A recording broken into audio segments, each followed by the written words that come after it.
के पद में अभिषिक्त किया।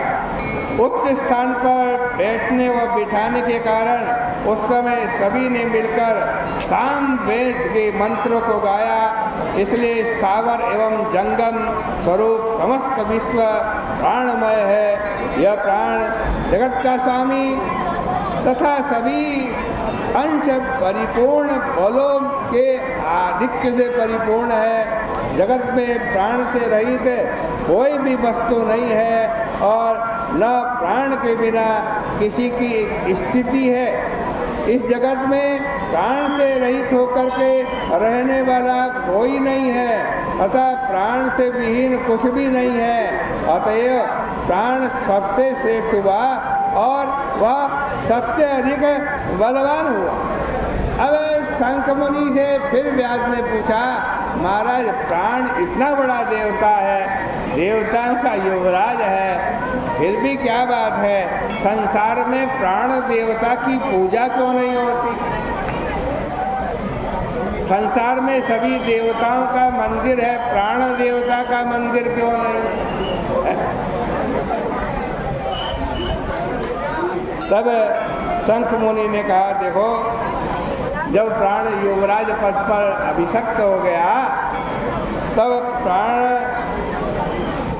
देवता ने प्रसन्नता के साथ अनामय व्याधि रहित भगवान विष्णु को प्रसन्न करने के लिए अश्वमेध यज्ञ करने की कामना से वो गंगा जी के तट पर गए और हल से वो भूमि शुद्ध कर रहे थे। उसी समय वाल्मीक के भीतर छिपे अनेक बोलियों के सहित समाधि में स्थित महामुनि कर्णव जी आज उनका सिर प्राण देवता के द्वारा चलाए गए हल से टकरा और जब ऊपर हल खींचा तो हल के साथ साथ कर्णव ऋषि भी बाहर निकले।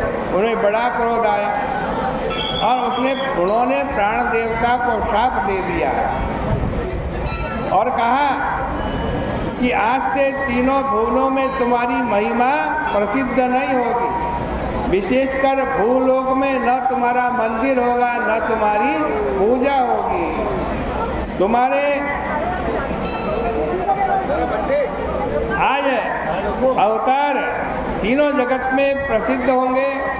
इस प्रकार मुनि कर्ण द्वारा कहे जाने पर वायु ने प्राण देवता ने क्रोध करके उन्हीं के अनुसार कहा, मैं तितिक्षु सहनशील तथा निरपराधी होते हुए शापित हुआ हूँ, इसलिए हे महाबाहो कर्ण तुम अति शीघ्र गुरुद्रोही हो जाओ तथा लोक में तुम्हारी गति निंदित हो।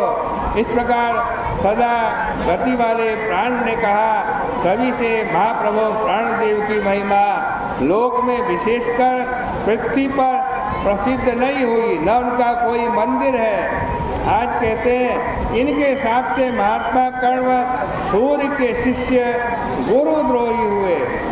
इस समय जो कुछ हे व्यास तुमने पूछा मैंने कहा, हे व्यास इससे आगे जो सुनने योग्य हो वह सुनना चाहते हो वह मुझसे पूछो, विचार मत करो।